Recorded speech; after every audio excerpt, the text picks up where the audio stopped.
إن الحمد لله نحمده ونستعينه ونستغفره ونعوذ بالله من شرور أنفسنا ومن سيئات أعمالنا من يهده الله فلا مضل له ومن يضلل فلا هادي له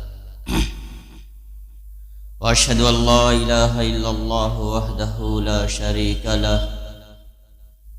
وأشهد أن محمدًا عبده ورسوله أعوذ بالله من الشيطان الرجيم من همزه ونفخه ونفسه بسم الله الرحمن الرحيم يا أيها الذين آمنوا اتقوا الله حق تقاته ولا تموتن إلا وأنتم مسلمون يا أيها الناس اتقوا ربكم الذي خلقكم من نفس واحدة وخلق منها زوجها وبث منهما رجالا كثيرا ونساء واتقوا الله الذي تساءلون به والأرحام إن الله كان عليكم رقيبا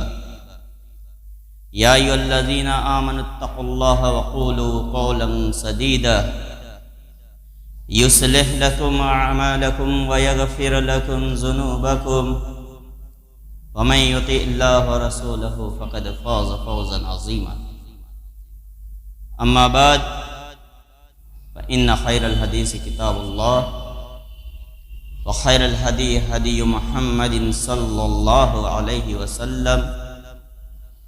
وشر الأمور محدثاتها وكل محدثة بدعة وكل بدعة ضلالة وكل ضلالة في النار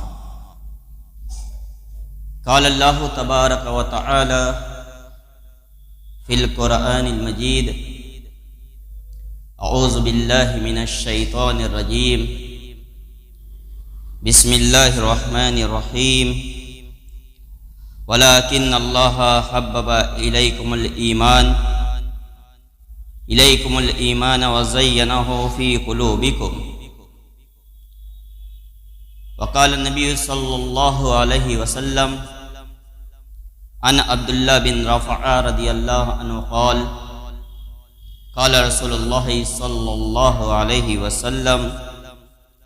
اللهم حبب إلينا الإيمان وزينه في قلوبنا رواه مسند أحمد رب اشرح لي صدري ويسر لي أمري واحلل عقدة من لساني يفقهوا قولي رب زدني علما اللهم رب زدني علما تمام قسم کی تعریفات توصیفات کبریائی و بزرگی لائق و زیبا ہے اس وحدہ لا شریک کے لیے جو عبادات کے اندر تنہا اور یکتا ہے با لہو بے شمار درود و سلام نازل ہو بالعموم تمام انبیاء و رسول پر اور بالخصوص خاتم النبیین سید المرسلین حضرت محمد رسول اللہ صلی اللہ علیہ وسلم پر اللہم صلی علی محمد وعلی آل محمد کما صلیت علی ابراہیم وعلی آل ابراہیم انکا حمید مجید اللہم بارک علی محمد وعلی آل محمد کما بارکت علی ابراہیم وعلی آل ابراہیم انکا حمید مجید برادران اسلام، بزرگان دین، نوجوان ساتھیوں، نونہال بچوں اور پردہ نشین میری ماں اور بہنوں، آج کے خطبہ جمعہ کا جو موضوع ہے وہ ہے نبی کریم صلی اللہ علیہ وسلم کی ایمان سے محبت۔ ہم تمام حضرات اس بات سے واقف ہیں کہ مہینہ جو یہ گزر رہا ہے یہ ربیع الاول کا مہینہ ہے، لہذا اس مہینے کے تعلق سے آپ صلی اللہ علیہ وسلم کی نسبت بہت ہی زیادہ گہری ہے، کیونکہ آپ صلی اللہ علیہ وسلم اسی مہینے کے اندر اس دنیا کے اندر تشریف لائے اور اسی مہینے کے اندر آپ صلی اللہ علیہ وسلم کی وفات بھی ہوئی۔ یہی وہ مہینہ ہے جس مہینے کے اندر آپ صلی اللہ علیہ وسلم مرض الموت کے اندر مبتلا ہوئے سفر کے اواخر میں، اور ربیع الاول کے جو 12 دن گزرے ان دنوں کے اندر آپ صلی اللہ علیہ وسلم کے ایمان سے محبت کا تقاضا ان کی سیرت سے آپ حضرات لگا سکتے ہیں کہ آپ صلی اللہ علیہ وسلم نے اس مرض کے اندر بھی باجماعت نماز صحابہ کرام کو ادا کرائی۔ بمشکل چند نمازیں جو حضرت ابو بکر صدیق رضی اللہ عنہ نے آپ کے حیات مبارکہ کے اندر باجماعت ادا کرائی تھی، سیرت کے اندر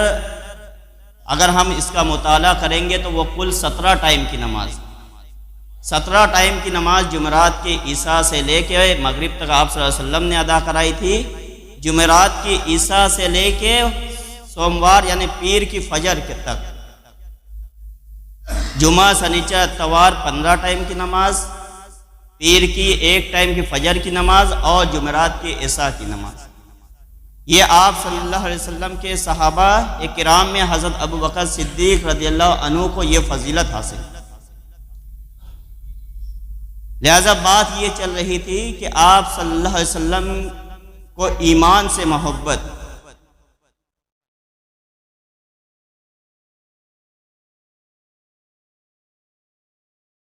اس کی وضاحت کی۔ سب سے پہلے ہمیں یہ بات یاد رکھنی چاہیے،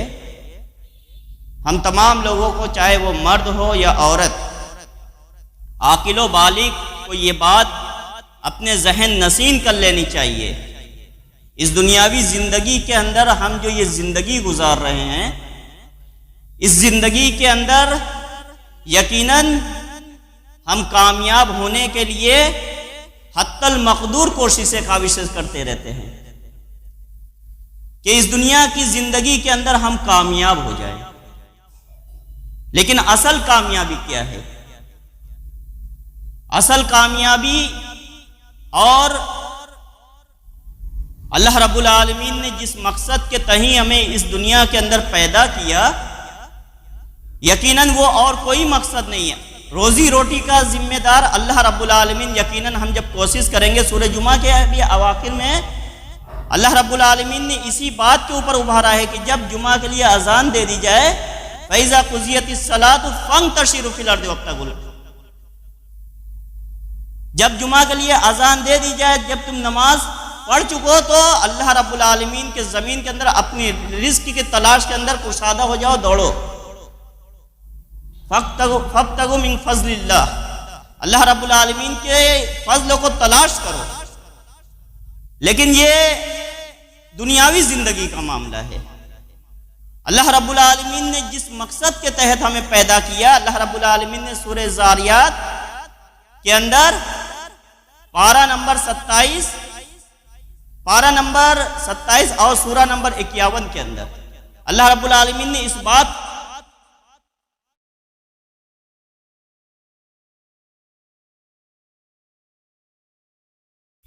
اس کے علاوہ اور کوئی مقصد نہیں، یہی ایک مقصد ہے جس کے تحت اللہ رب العالمین نے ہمیں پیدا کیا۔ وَمَا خَلَقْتُ الْجِنَّ وَالْإِنسَ إِلَّا لِيَعْبُدُونَ، ہم نے جن و انس کو محض اپنی عبادت کے غرض سے پیدا کیا ہے۔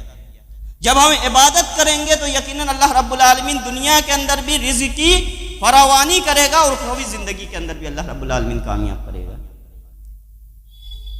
ہمیں بہت زیادہ سوچنے کی ضرورت نہیں ہے، کیونکہ اللہ رب العالمین نے ماں کے پیٹ کے اندر ہی ہماری تقدیر کو تو لکھ دیا ہے، تقدیر کو لکھ دیا ہے، جو ملنا تھا وہ مل کر رہنے والا ہے۔ ہمیں اپنے اس مقصد کو یاد رکھنا ہے، اور اسی مقصد کو یاد کرانے کے لیے اللہ رب العالمین نے انگنت انبیاء علیہ السلام کو اس دنیا کے اندر مبعوث کیا، اس دنیا کے اندر بھیجا، تاکہ لوگ اس مقصد سے غافل نہ ہو جائیں۔ اللہ رب العالمین قرآن مجید کے اندر ایمان کی محبت کے تعلق سے سورہ بقرہ کی آیت نمبر 285 کے اندر ارشاد فرماتا ہے وَلَٰكِنَّ اللَّهَ إِلَيْكُمُ الْإِيمَانَ وَزَيَّنَهُ فِي قُلُوبِكُمْ، اللہ رب العالمین نے ایمان کو تمہارے لیے پسند کر لیا ہے، محبوب بنا لیا ہے، اور تمہارے دل کو اس سے مزین کر دیا ہے۔ ایمان یقیناً یہ ایک مومن کے لیے، ایک مسلمان کے لیے بہت ہی بڑی چیز ہے۔ ایمان کے بچانے کے لیے وہ اپنے جان کی بازی بھی لگا سکتا ہے۔ لہذا نبی کریم صلی اللہ علیہ وسلم نے بھی اس کے تعلق سے فرمایا، آپ صلی اللہ علیہ وسلم فرماتے ہیں، حضرت عبداللہ بن رفعہ رضی اللہ عنہ حدیث کے راوی ہیں، وہ روایت کرتے ہیں کہ نبی کریم صلی اللہ علیہ وسلم نے اللہ ذوالجلال سے اس بات کی دعا کیا کرتے تھے، نبی کریم صلی اللہ علیہ وسلم اس بات کی دعا کیا کرتے تھے، اللہم حبب الینا الایمان وزینہ فی قلوبنا، اے اللہ ہمارے دلوں کو ایمان کی محبت سے بھر دے اور ہمارے دلوں کو اس کے لیے مزین کر دے، ایمان سے ہمارے دلوں کو مزین کر دے۔ یہ نبی کریم صلی اللہ علیہ وسلم کی دعا صحابہ کرام رضوان اللہ علیہم اجمعین کی حیات مبارکہ کو دیکھی کہ ایمان کو بچانے کے لیے انہوں نے اپنی جان کی بازی لگا دی، ایمان سے انہوں نے ذرہ برابر بھی اس بات کی کوشش نہیں کی کہ ہمیں دنیا کے اندر بہت سارا مال و منال مل جائے، دنیا کے اندر ہم کامیاب ہو جائیں، اس کے بعد جو زندگی بچتی ہے، جتنا ٹائم بچتے ہیں، ہم اس کے لیے ایمان کی محنت کر لیں گے، ایسا ہرگز نہیں تھا۔ سب سے پہلی جو چیز ان کے ذہن کے اندر تھی وہ ایمان کے تعلق سے تھی کہ ایمان لوگوں کے اندر کس طرح اس کو بڑھانا ہے، اس کو نافذ کرنا ہے اور اس کے لیے محنت کرنی ہے۔ بغیر محنت کے دنیا کے اندر کچھ نہیں ملتا، تو پھر ایمان بغیر محنت سے کیسے آ سکتا ہے؟ ایمان کے اندر بڑھوتری کیسے آ سکتی ہے؟ یقیناً ایمان محنت کرنے سے بڑھتا ہے، اور اگر اس کے اندر کوتاہی کی جائے، غفلت کی جائے، تو اس کے اندر کمی بھی آتی ہے،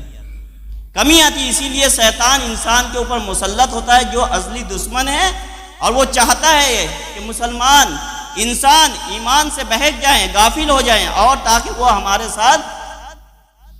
جہنم کے دردناک عذاب کا مزہ چکھیں۔ ایمان کے تعلق سے نبی کریم صلی اللہ علیہ وسلم نے بہت ہی زیادہ وضاحت کے ساتھ ارکان ایمان کے تعلق سے کچھ باتیں واضح کی جو بیسک آف ایمان ہے۔ بیسک آف ایمان، اس کے اندر آپ صلی اللہ علیہ وسلم نے فرمایا آمنت باللہ وملائکتہ وکتبہ ورسلہ والیوم الآخر والقدر خیرہ وشرہ۔ یہ چھ چیزیں، ان 6 چیزوں کے اوپر ایمان لانا ایک مسلمان کے لیے ضروری ہے۔ اللہ رب العالمین نے قرآن مجید کے اندر بھی سورہ بقرہ کے اواخر میں، سورہ بقرہ کے آخر میں اس بات کو واضح کیا، کل آمن باللہ وملائکتہ وکتبہ ورسلہ والیوم الآخر والقدر خیرہ وشرہ۔ اللہ رب العالمین نے قرآن مجید کے اندر واضح کیا، اور نبی کریم صلی اللہ علیہ وسلم نے احادیث کے اندر اس بات کو واضح کیا۔ سب سے پہلی چیز جو تھی وہ تھی اللہ رب العالمین کے اوپر ایمان لانا، آمنت باللہ۔ اور ایمان کس طرح کا ایمان؟ یعنی کہ عبادت کے اندر، صفات کے اندر اللہ رب العالمین کو یکتا سمجھا جائے، چاہے وہ توحید ربوبیت کا مسئلہ ہو، توحید الوہیت کا مسئلہ ہو، توحید اسماء و صفات کا مسئلہ ہو۔ توحید کے اندر توحید کی 3 قسمیں ہوتی ہے، توحید ربوبیت، توحید الوہیت، توحید اسماء و صفات۔ توحید ربوبیت اس توحید کو کہا جاتا ہے جس کے اندر اللہ رب العالمین کی ہی عبادت کی جائے، اس کے اندر کسی کو شریک نہ کیا جائے۔ ربوبیت یعنی رب صرف اللہ رب العالمین کو مانا جائے، اللہ کے علاوہ اور کسی اور کو رب تسلیم نہ کیا جائے۔ توحید الوہیت یعنی کہ پیدا کرنا، روزی دینا، بیمار کرنا، شفا دینا، اس کا تعلق اللہ رب العالمین کے ساتھ خاص ہونا چاہیے۔ یہ تمام کی تمام چیزیں اللہ رب العالمین نے عنایت کرنے والا ہے۔ کسی بندے کے اندر یہ طاقت نہیں کہ وہ کسی کو روزی دے سکے، کسی بندے کے اندر طاقت نہیں کہ وہ کسی کو زندہ کر سکے یا کسی کو مار سکے، کسی کے بندے کے اندر طاقت نہیں ہے کہ وہ اس دنیا کے اندر کسی کو کامیاب اور ناکامیاب کر سکے۔ یقیناً یہ اللہ رب العالمین کے ساتھ خاص ہے۔ اسی طرح توحید اسماء و صفات، اللہ رب العالمین کو اس کی صفات کے اندر یکتا ماننا۔ اللہ رب العالمین کے دونوں ہاتھ یمین ہیں یعنی دائنے ہیں، تو اس بات کو تسلیم کرنا کہ اللہ رب العالمین کے دونوں ہاتھ دائنے ہیں۔ اللہ رب العالمین کی کرسی نے تمام آسمان و زمین کی وسعت کو گھیرا ہوا ہے، تو اس کو ماننا، اس کے اندر بہت زیادہ کیل و کال نہ کرنا، سوال نہ کرنا۔ اللہ کے نبی جناب محمد رسول اللہ صلی اللہ علیہ وسلم نے فرمایا اس تعلق سے الایمان، اس کے تعلق سے کہ اس کے اندر ایمان لانا ایک مسلمان کے لیے واجب ہے۔ الاستواء معلوم، استوا جو ہے وہ معلوم ہے، والکیف مجہول، لیکن اس کی کیفیت مجہول ہے، اس کی کیفیت مجہول ہے۔ والایمان بہ واجب، اس کے اوپر ایمان لانا واجب ہے۔ والسوال عنہ بدعہ، اور اس کے تعلق سے سوال کرنا بدعت ہے۔ اس کے تعلق سے یعنی کہ اللہ رب العالمین کے ہاتھ دونوں ہاتھ دائنے ہیں، اب یہ سوال کرنا کہ کس طرح دائنے، تو یہ سوال کرنا بدعت ہے، یہ سوال کرنا بدعت ہے، یہ سوال نہیں کیا جائے گا۔ اسی طرح اللہ رب العالمین کی کرسی نے تمام آسمان و زمین کو گھیرا ہوا ہے، تو یہ بھی سوال نہیں کیا جائے گا کہ کس طرح گھیرا ہوا ہے، یہ اللہ رب العالمین کو ہی معلوم ہے۔ لیس کمثلہ شیء، اللہ رب العالمین کے مثل کوئی چیز نہیں۔ وہو سمیع بصیر، اللہ رب العالمین سننے والا اور دیکھنے والا ہے۔ اللہ رب العالمین نے سورہ اخلاص کے اندر بھی یہ بات واضح کی توحید کے تعلق سے، قل هو اللہ احد، اللہ رب العالمین ایک ہے، اللہ رب العالمین جیسی کوئی چیز نہیں، اللہ رب العالمین ایک ہے۔ اللہ الصمد، اللہ رب العالمین بے نیاز ہے،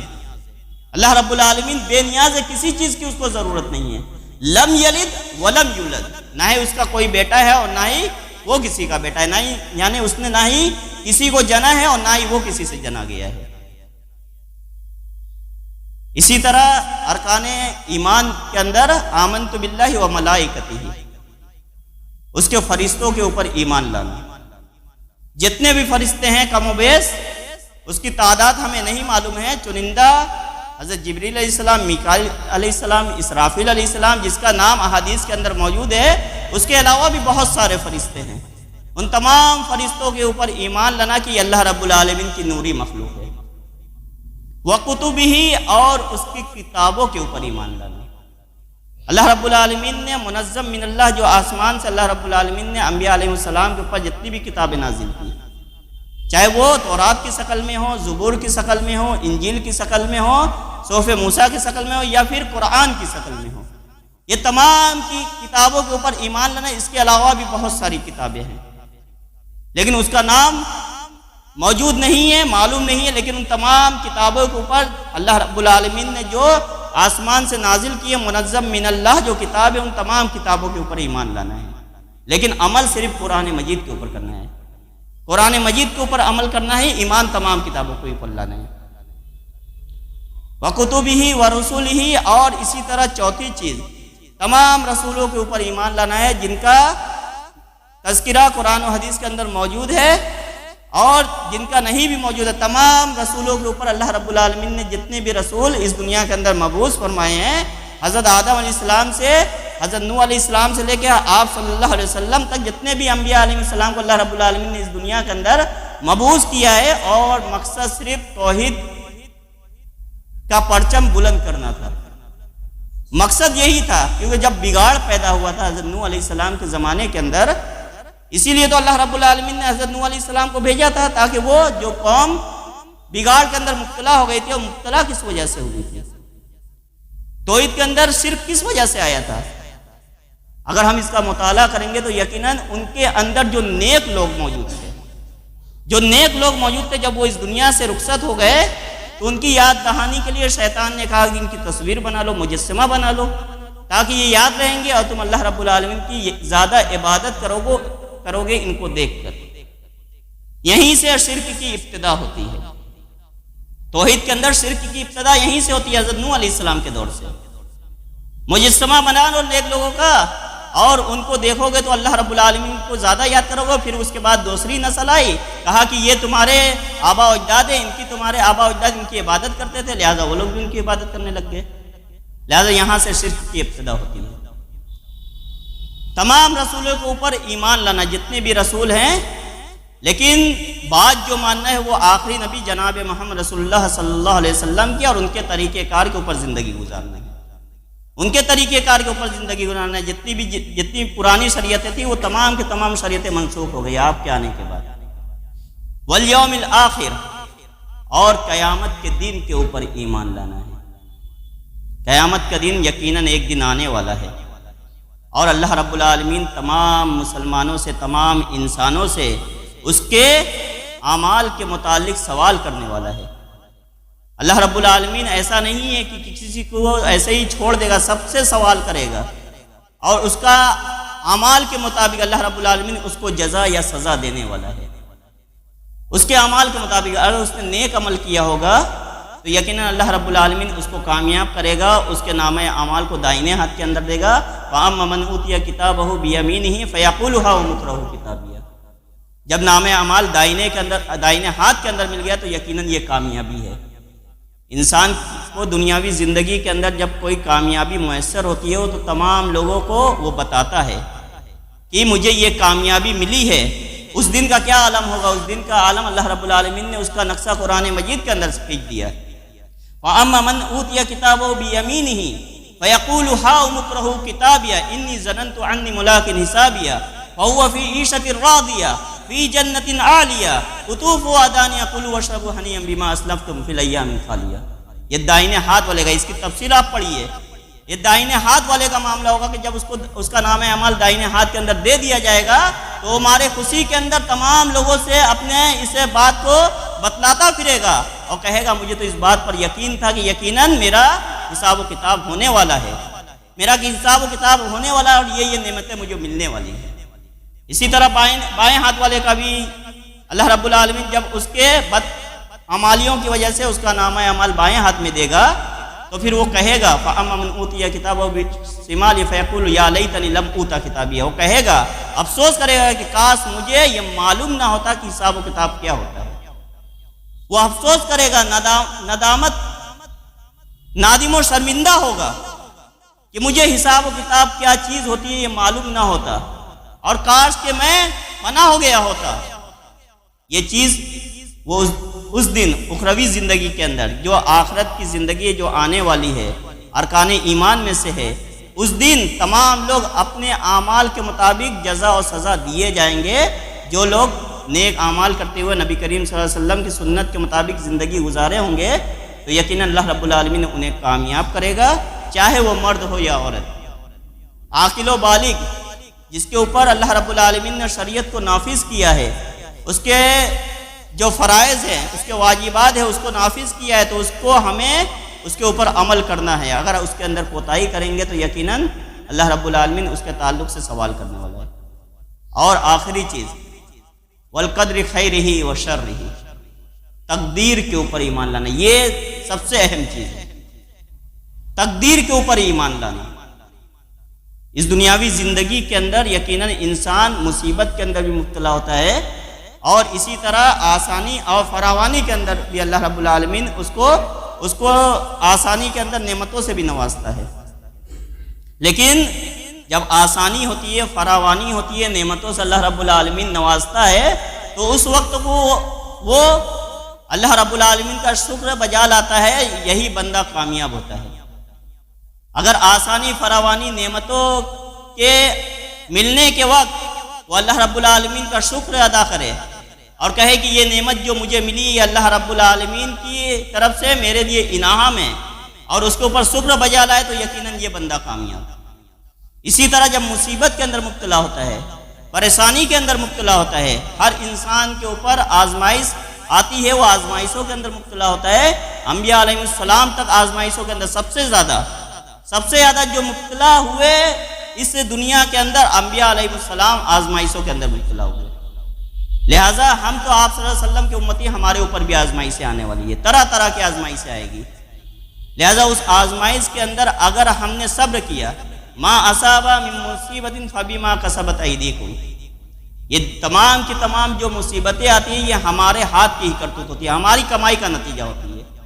لہٰذا اس کے اوپر صبر کرنا ہے، وبشر الصابرین الذین اذا اصابتهم مصیبہ قالوا انا للہ و انا الیہ راجعون۔ جب مصیبت کے اندر ہم مبتلا ہوتے ہیں تو یقیناً اس کے اوپر جب ہم صبر کرتے ہیں اور ہم یہ ہمارے ذہن کے اندر یہ چیز ہوتی ہے کہ ہمیں اللہ رب العالمین کی طرف ہی لوٹنا ہے، تو یقیناً اللہ رب العالمین کی ذات ہی اس مصیبت سے ہمیں نکالنے والی ہے، اور کوئی ذات نہیں ہے۔ اللہ رب العالمین کی ہی ذات ہمیں اس مصیبت سے باہر نکالنے والی ہے۔ اگر ہم در در کی ٹھوکریں کھاتے پھریں، در در بھٹکتے پھریں،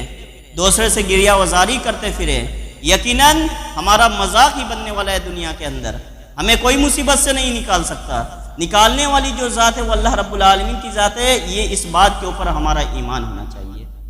ہمارا ایمان اس بات کے اوپر ہونا چاہیے، اور ایک مسلمان کے لیے جائز نہیں کہ وہ دوسرے کسی کا مذاق بنے۔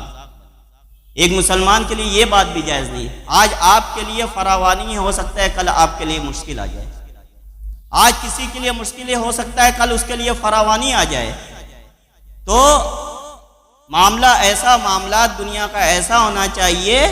تاکہ اگر آپ مشکل میں ہوں اور آپ کا بھائی آپ کے لیے مدد کر رہا ہو، ناصر و مددگار ہو، تو یقیناً کل بھی آپ اس کے لیے یہ چیز آپ یاد رکھتے ہوئے آپ بھی اس کے لیے کھڑے ہوں گے۔ اگر جذبہ اس بات کا ہوگا، ہمدردی کا جذبہ ہوگا، بھائی چارگی کا جذبہ ہوگا، تو یقیناً یہ چیز دلوں کے اندر مزین کر دی جائے گی اللہ رب العالمین کی جانب سے۔ اگر یہ چیز نہیں ہوگی اور دوسرے کو نیچا گرانے کی اگر ہمارے ذہنوں کے اندر یہ خیال آئے گا کہ ہم تو اس سے بڑے ہیں، ہم اس کی مدد کیوں کریں، یا اللہ رب العالمین نے تو اس کو ہاتھ پاؤ دیا ہے، وہ کیوں پریشان ہے، ایسا خیال نہیں لانا چاہیے، کیونکہ یہ تقدیر کا مسئلہ ہے۔ تقدیر کا مسئلہ ہے۔ اللہ رب العالمین بہت ہی زیادہ توانائی کے باوجود بھی، بہت زیادہ طاقت کے باوجود بھی فقر و فاقہ کشی کے اندر مبتلا کر سکتا ہے۔ بہت زیادہ ذہانت کے باوجود بھی، بہت زیادہ ڈگریوں کے باوجود بھی اللہ رب العالمین فقر و فاقہ کشی کے اندر مبتلا کر سکتا ہے۔ اور ایک جاہل انسان جو کم پڑھا لکھا ہو، جس کے پاس کوئی ڈگری نہ ہو، اللہ رب العالمین اس کو بھی بہت سارے مال و ملال سے اور اللہ رب العالمین اس کو جائزات سے نواز سکتا ہے۔ لیکن یہ بات ایمان کے تعلق سے ہے کہ جب ہمارا ایمان پکا ہوگا تو کہ یقیناً یہ چیز ہمیں یاد رہے گی، اور جب یہ چیز یاد رہے گی تو ہم اپنے بھائی کے لیے مددگار ثابت ہوں گے، چاہے وہ ہمارے معاشرے کے اندر ہو، ہمارے قبیلے کے تعلق سے، ہمارے سگے سمبندی کے تعلق سے ہو، ہمارے اعزاء و اقارب کے تعلق سے ہو، یا ہمارے سگے بھائی ہوں۔ آج سب سے زیادہ معاملہ جو برا ہے، دوسرے تو ہمارے قریب ہیں، لیکن جو اپنے سگے سمبندی ہیں، بنارس کے اندر زیادہ تر یہ ماحول دیکھا جاتا ہے۔ باہر تو ماحول اللہ رب العالمین کا شکر ہے، باہر شہروں کے اندر یہ معاملات نہیں ہیں، لیکن بنارس کی سرزمین کے اندر جہاں علم کا، یہاں پہ سمجھو علم کی ایک ایسی روشنی ہے جو بجھنے والی نہیں ہے، اس کے باوجود بھی معاملات ایسا ہے گھروں کے اندر کی بھائی بھائی کا منہ دیکھنے کے لیے تیار نہیں ہے، اس سے بات چیت کرنے کے لیے تیار نہیں ہے۔ یہ ساری عدوتیں، یہ ساری عداوتیں کہاں سے آئی؟ یہ تمام کی تمام چیزیں جو ہے علم کی دین کے علم کے کمی سے انسان کے دلوں کے اندر یہ چیز آئی ہے۔ یقیناً جو سگے ہوتے ہیں وہی سگے ہوتے ہیں، اور وہی مصیبت کے اندر کام آنے والے ہوتے ہیں، کوئی اور دوسرا کھڑا ہونے والا نہیں ہوگا۔ یقیناً وہی لوگ آپ کے ہمسایہ ہوں گے جب آپ کے اوپر مصیبت آئے گی۔ اللہ رب العالمین ہمیں ان باتوں کے اوپر عمل کرنے کی توفیق عنایت فرما۔ اور ایک بہت ہی پیاری حدیث نبی کریم صلی اللہ علیہ وسلم نے فرمایا کہ جب تم عبادت کے اندر عبادت کرنے لگ جاؤ تو اس بات کا خیال رکھو، ان تعبد اللہ کأنک تراہ فإن لم تکن تراہ فإنہ یراک۔ جب اب تم اللہ رب العالمین کی عبادت کرو تو اس بات کو یاد رکھو گے، اس بات کو ذہن نشین کر لو کہ اللہ رب العالمین تمہیں دیکھ رہا ہے۔ اگر تم اللہ رب العالمین کو دیکھ رہے ہو، اگر تم نہیں دیکھ رہے ہو تو یقینا اللہ رب العالمین تمہیں عبادت کرتے ہوئے دیکھ رہے ہیں۔ ان تعبد اللہ، جب تم عبادت کر رہے ہو اللہ رب العالمین کی، کأنک تراہ، گویا کہ تم اس کو دیکھ رہے ہو، یہ خیال رکھتے ہوئے عبادت کرو تو عبادت کے اندر خشوع و خضوع پیدا ہوگا، خشوع و خضوع پیدا ہوگا، جو ہمارے ذہنوں کے اندر، دلوں کے اندر جو باہر کی غفلتیں آتی ہیں وہ دور ہوگی۔ اور اگر ایسا نہ ہو تو یہ سوچ لو کہ یقیناً اللہ رب العالمین ہمیں عبادت کرتے ہوئے دیکھ رہے. لہٰذا یہ بیسک آف ایمان کی چیزیں تھی جو 6 ہے. آمنت باللہ, اللہ رب العالمین کے اوپر ایمان لانا, وملائکتہ, اس کے فرشتوں کے اوپر ایمان لانا, وکتبہ, اس کی کتابوں کے اوپر ایمان لانا, ورسولہ, اس کے رسولوں کے اوپر ایمان لانا, والیوم الآخر, آخرت کے دن کے اوپر ایمان لانا, والقدر خیرہ وشرہ, اور تقدیر کے اوپر, اس کے اوپر زیادہ دھیان دینے کی ضرورت ہے. تقدیر کے اچھی یا برے ہونے کے اوپر ایمان لانا, چاہے وہ آپ مصیبت کے اندر ہو یا آسانی کے اندر ہو, اس کے اوپر بھی ایمان لانا. اللہ رب العالمین سے دعا ہے کہ اللہ رب العالمین ہم تمام مسلمانوں کو ان ارکان ایمان کے اوپر ایمان لانے کی توفیق عنایت فرما. یا بار الہ ہم تمام مسلمانوں کو جب تک اس دار فانی کے اندر زندہ رکھ, ایمان و اسلام پر باقی رکھ. ہمارا خاتمہ کلمہ لا الہ الا اللہ محمد رسول اللہ.